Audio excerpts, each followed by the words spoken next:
गृह मंत्री जी हंस रहे हैं। पूरी योजना बना रखी है, पूरी योजना बना रखी है। चाणक्य आज अगर जिंदा होते तो वो भी चौंक जाते आपकी राजनीतिक कुटिलता में।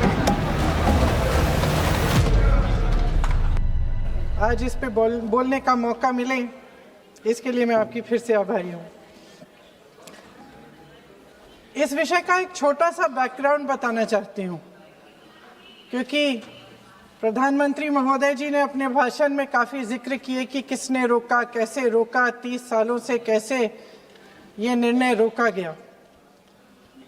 तो इसका बैकग्राउंड ये है, मेरे सत्ता पक्ष के साथियों को शायद ये बात पसंद नहीं आएगी, लेकिन इसका ऐतिहासिक बैकग्राउंड ये है कि इसकी शुरुआत भी नेहरू नाम के एक व्यक्ति ने ही किया। लेकिन घबराइए नहीं, ये वो नेहरू नहीं है जिनसे आप इतना कतराते हैं। ये उनके पिताजी मोतीलाल नेहरू जी ने एक रिपोर्ट तैयार की थी 1928 में, और उस प्रतिवेदन को उन्होंने कांग्रेस पार्टी की कार्य समिति को दिया था। वो एक समिति के अध्यक्ष थे। उसमें उन्होंने 19 मूल अधिकारों की सूची बनाई थी। 1931 में सरदार पटेल जी की अध्यक्षता में कांग्रेस अधिवेशन हुआ था कराची में। उस कराची अधिवेशन में इस प्रस्ताव को पारित किया गया, और वहीं से ये शुरुआत हुई कि महिलाओं का समान अधिकार हमारे देश की राजनीति में शामिल हुआ। उसी समय 1 वोट 1 सिटीजन 1 वैल्यू का सिद्धांत भी हमारी राजनीति में स्थापित हुआ। आपको ताज्जुब होगा ये जानकर कि जबकि इस सिद्धांत की वजह से हमारे देश में महिलाओं को वोट देने का अधिकार आज़ादी के पहले दिन से मिला, अमेरिका जैसे देश में ये अधिकार उन्हें, इस अधिकार के लिए 150 साल इंतजार करना पड़ा, संघर्ष करना पड़ा। हमारे देश की राजनीतिक व्यवस्था में महिला आरक्षण लागू करना भी दुनिया में एक ऐसा ही अनोखा कदम था।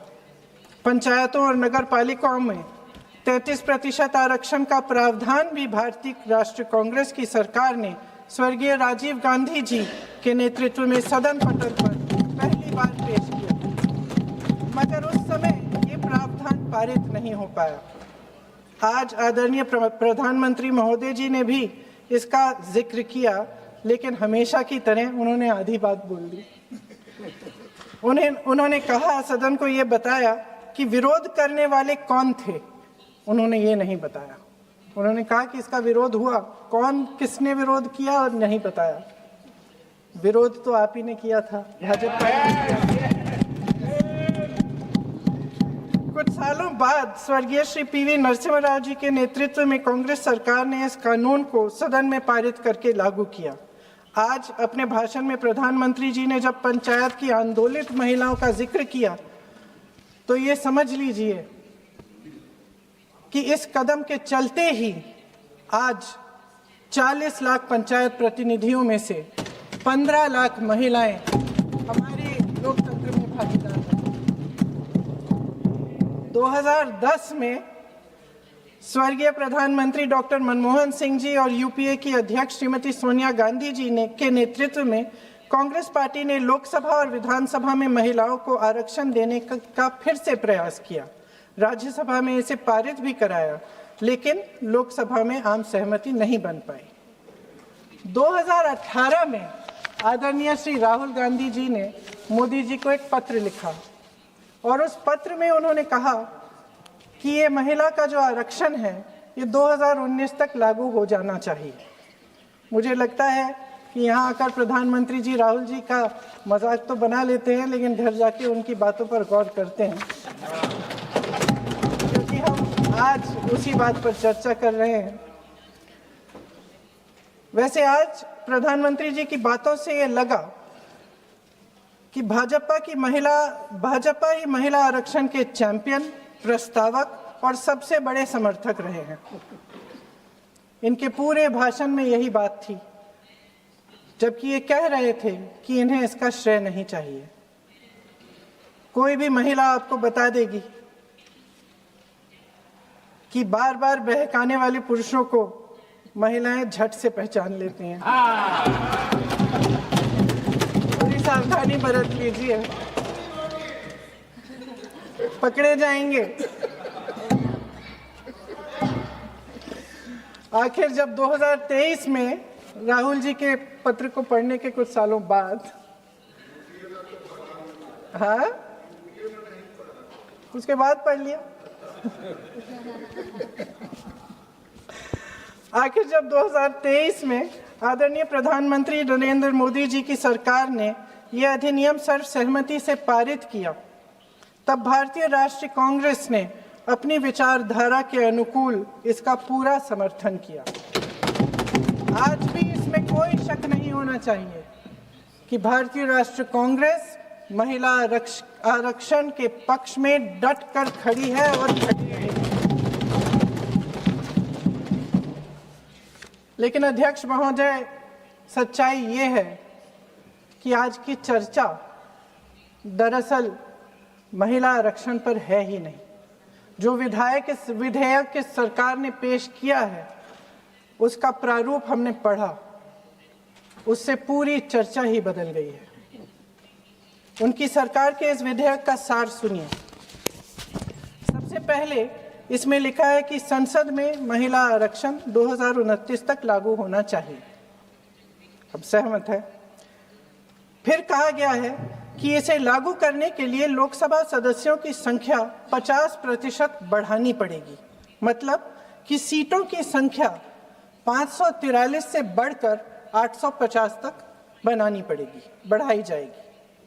और इन सीटों को बढ़ाने के लिए एक परिसीमन आयोग बनाया जाएगा जो 2011 की जनगणना को आधार बनाकर ये कार्य करेगा। ऊपर से इसमें कोई आपत्तिजनक बात नहीं लगती, मगर इसे गहराई से समझा जाए तो इसका असली मकसद उभरता है। वह राजनीति की बू जिसका जिक्र प्रधानमंत्री महोदय ने किया, वह राजनीति की बू इसमें पूरी तरह से घुली हुई है। दरअसल इसी सरकार ने महिला आरक्षण का जो विधेयक सर्वसहमति से 2023 में पारित कराया था, उसमें 2 चीजें थी जो इस विधेयक में नहीं है। उसमें लिखा था कि इसे लागू करने से पहले नई जनगणना और परिसीमन कराई जाएगी। अब अचानक क्या हो गया? मन बदल गया। वही सरकार पुराने आंकड़ों के आधार पर क्यों आगे बढ़ना चाह रही है और इतनी जल्दबाजी क्यों? अध्यक्ष महोदय, ये हमारे देश की सच्चाई है कि प्रतिनिधित्व का सवाल जनसंख्या के सवाल से जुड़ा हुआ है। जब तक जातीय जनगणना नहीं होती, सभी वर्गों को उचित प्रतिनिधित्व नहीं मिल सकता। यह अनिवार्य है। ये सरकार 2011 की जनगणना पर आगे बढ़ना इसलिए चाहती है क्योंकि इस जनगणना में ओबीसी वर्ग की संख्या ही नहीं है।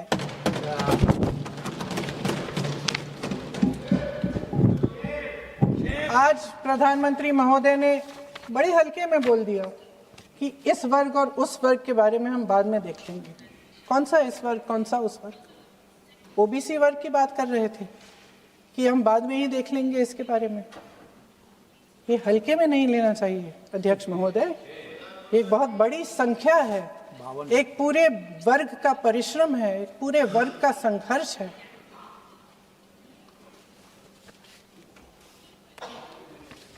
इसे टेक्निकल मुद्दा बता के उन्होंने अपना पल्ला झाड़ दिया। हम इनकी मांग कर रहे हैं, हम इनकी ज़रूरतों को आगे कर रहे हैं, हम कह रहे हैं कि इनको भी अपना हक मिलना चाहिए, और प्रधानमंत्री जी ने उसको एक टेक्निकल मुद्दा बता दिया। हमारे प्रधानमंत्री महोदय किस बात से घबरा रहे हैं? इसी बात से ना कि जब नई जनगणना होगी तो इस ओबीसी वर्ग के असली आंकड़े निकलेंगे और उसमें पता चलेगा कि ये वर्ग कितना मजबूत है, कितना बड़ा है, और उसके हक को कोई नकार नहीं पाएगा। 2011 की जनगणना को परिसीमन का आधार बनाकर प्रधानमंत्री जी ओबीसी वर्ग की ये हक छीनना चाहते हैं। उनके साथ एक बहुत बड़ा अन्याय करने जा रहे हैं। अध्यक्ष महोदय, कांग्रेस पार्टी कभी नहीं होने देगी। हमारा संविधान सबका है, ये देश एक एक देशवासी का है। किसी एक का हक छीनकर इसे नहीं चलाया जा सकता। इस विधेयक में सिर्फ यह अभाव नहीं है, एक और खतरनाक अभाव है। संसद का 50% विस्तार प्रस्तावित है, लेकिन इसके लिए कोई ठोस प्रक्रिया के बारे में एक भी शब्द नहीं लिखा है। आश्चर्य की बात यह है कि इतने बड़े परिवर्तन के नियम क्या होंगे, कैसे किया जाएगा, इसके बारे में पूरे विधेयक में एक भी शब्द नहीं है। महोदय, संसद में भारत के हर प्रदेश की भागीदारी 1971 में निश्चित तौर पर तय की गई थी और इसमें परिवर्तन लाने पर रोक लगाई गई थी, लेकिन इस विधेयक के तहत ये सब बदलने जा रहा है। आदरणीय प्रधानमंत्री महोदय जी और उनके अन्य मंत्रियों के खोखले आश्वासनों के बावजूद यह निश्चित है कि संसद में प्रदेशों के वजन का परिवर्तन किया जाएगा। हमारे लोकतंत्र की व्यवस्था में इतने बड़े परिवर्तन के लिए पूरी प्रक्रिया बनी हुई है, मगर इनकी योजना यही है कि प्रक्रिया को नकारा जाएगा। जिस तरह असम में इन्होंने मनचाहे सीटों को काटा पीटा, विपक्षी दलों के नेताओं की सीटों का विभाजन किया और अपने राजनीतिक फायदे के लिए नई सीमाएं बनाई, उसी तरह ये पूरे देश में इसका मतलब ये है कि परिसीमन आयोग में सरकार द्वारा चुने गए 3 जने इस पूरे देश के प्रदेशों का वजूद, देश के लोकतंत्र में उनकी भागीदारी और उनका महत्व तय करेंगे। लोकतंत्र को खत्म करने की शुरुआत तो इस सरकार ने चुनाव आयोग, न्यायपालिका, मीडिया और अन्य संस्थाओं पर अपना पूरा दबाव डालकर शुरू कर ही लिया था, मगर अब लोकतंत्र पर खुला वार होने जा रहा है। अगर ये विधेयक पारित होता है तो समझ लीजिए कि इस देश में लोकतंत्र खत्म हो जाएगा। अध्यक्ष महोदय, मौजूदा सरकार एक बार फिर इस देश की जनता की आंखों में धूल झोंकने का काम करके देश की अखंडता पर बहुत बड़ा हमला कर रही है। एक तरफ महिला आरक्षण की बड़ी बड़ी बातें, तो दूसरी तरफ गुप्त रूप से ओबीसी वर्ग का हक छीना जा रहा है और कुछ प्रदेशों की ताकत कम करके लोकतंत्र की धज्जियां उड़ाकर अगले चुनाव के लिए अपनी पार्टी की मजबूती का ढांचा बनाया जा रहा है। हंस रहे हैं गृह मंत्री जी, हंस रहे हैं। पूरी योजना बना रखी है। चाणक्य आज अगर जिंदा होते तो वो भी चौंक जाते आपकी राजनीतिक कुटिलता पे।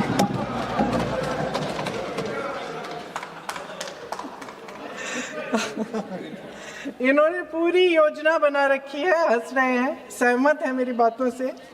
अचानक प्रदेशों में चुनाव के दौरान सदन की बैठक बुलाओ, कोई सर्वदलीय बैठक मत बुलाओ। विधेयक का प्रारूप सिर्फ एक दिन पहले सार्वजनिक कर लो ताकि विपक्ष को कोई मौका न मिले कि इस पे चर्चा कर ठीक ढंग से हो। मीडिया और पब्लिक में पहले से ही चर्चा शुरू कर लो कि मोदी जी एक बहुत बड़ा कदम उठाने वाले हैं महिलाओं के उत्थान के लिए। ये विपक्षी दल के जो नेता हैं कुछ समझते नहीं हैं, राष्ट्र के हित में कुछ करते नहीं हैं, विरोध करेंगे। बेचारे मोदी जी इतना बड़ा कदम उठाने वाले हैं, सबको इनका साथ देना चाहिए राजनीति से ऊपर उठकर, और ये कर करके विपक्ष को धर्म संकट में डाल दो। एक तरफ महिला आरक्षण और दूसरी तरफ आपको काट पीट करने की, पूरे ढांचे को बदलने की स्वतंत्रता, ओबीसी वर्ग को नकारने की स्वतंत्रता। अध्यक्ष महोदय, राजनीति में कुटिल होना अपनी जगह है, शायद हमें और थोड़ा होना भी चाहिए इस तरफ वालों को, लेकिन सत्ता बनाए रखने की महत्वाकांक्षाओं को परे करके देश के हित के लिए सही निर्णय लेना अलग है। शायद हम आदरणीय प्रधानमंत्री महोदय जी से आज ये उम्मीद नहीं रख सकते क्योंकि वह समस्याओं से घिरे हुए हैं, उन पर अंतर्राष्ट्रीय दबाव बहुत है, महिला आरक्षण जैसे ऐतिहासिक कदम को उन्होंने सत्ता को बनाए रखने का एक कमजोर बहाना बना दिया है।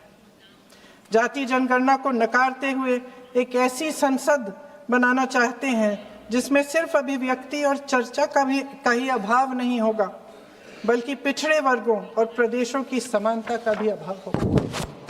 हमारी मातृभूमि की अखंडता का आधार है one citizen, one vote, one value. अलग अलग राज्यों का दर्जा बगैर किसी संवैधानिक प्रक्रिया के तय करना इस अखंडता पर वार है। इससे हम कैसे सहमत हो सकते हैं? अध्यक्ष महोदय, इन्हीं 543 लोकसभा क्षेत्रों में से महिलाओं को 33% आरक्षण क्यों नहीं दिया जाता? अगर पद खोने का डर नहीं है तो कुछ लोग अपना पद खोलें।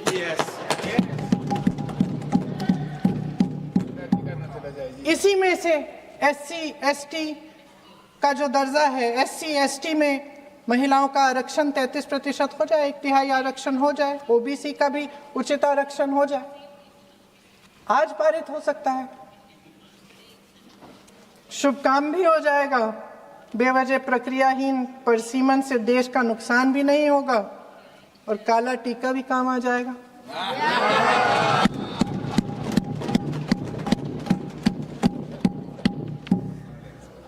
सदन की सर्वसहमति से देश के इतिहास में एक महत्वपूर्ण कदम उठाने पर आदरणीय प्रधानमंत्री महोदय जी का नाम भी लोकतंत्र का गौरवमय पन्नों में लिखा जाएगा। अध्यक्ष महोदय, आज मेरी बहुत सारी बहनें यहाँ बैठी हैं, सदन की चर्चा देख रही हैं। हम चाहे बड़े शहरों में रहती हों या छोटे कस्बों में, गांव में, चाहे पढ़ी लिखी हों, कभी भी सभागृह की गैलरी की चर्चा नहीं करते सदन में। फोटो दिखा रहे हैं।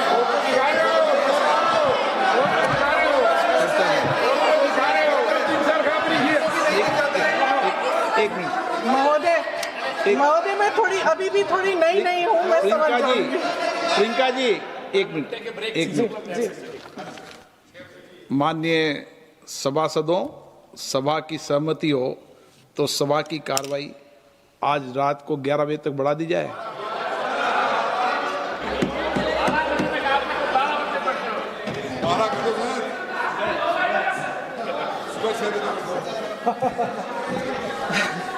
अध्यक्ष महोदय, हम चाहे बड़े शहरों में रहती हों या छोटे कस्बों और गांवों में, चाहे पढ़ी लिखी हों या हमने अवसरों की कमी का सामना किया हो, महिलाएं ही अपने समाज का बोझ अपनी दृढ़ता और मजबूत इच्छा शक्ति से अपने कंधों पर उठाती हैं।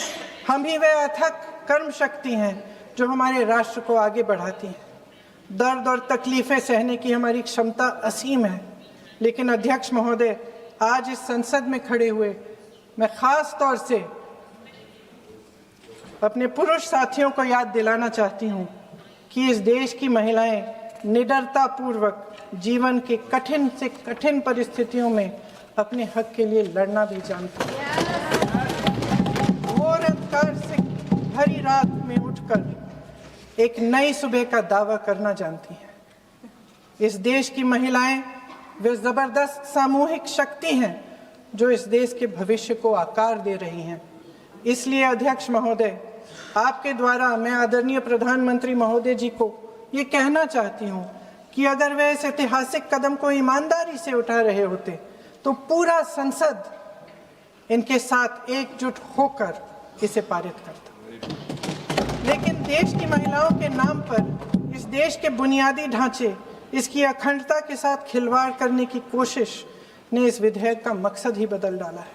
हमारी संसद को कमजोर करके अपनी सत्ता को कायम रखने की एक खोखली कोशिश साबित हुई है।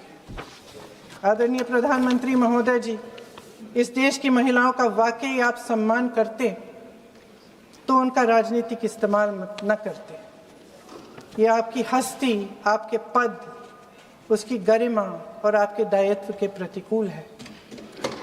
आपने ही कहा था कि भारत की हर नारी का ये हक है, उसका अधिकार है, किसी की मेहरबानी नहीं। आज नहीं तो कल उसे ये हक मिलेगा और इस हक को वे पूरी जिम्मेदारी से देश की अखंडता और एकता को बचाने के लिए इस्तेमाल करेंगे। हम आपके इन तीनों विधेयकों का सख्त विरोध करते हैं, लेकिन अभी भी आप एक ऐसा निर्णय ले सकते हैं जो सर्वसहमति से इस सदन में पारित हो जाएगा और हमारे देश की हर नारी को अपनी असली शक्ति को धारण करने का मौका मिलेगा। मैं आपके द्वारा प्रधानमंत्री जी से अपील करती हूं कि मन बनाएं, साहस करें, सही निर्णय ले लें। हम सब उनके साथ खड़े रहेंगे। धन्यवाद। माननीय गृह मंत्री जी। एक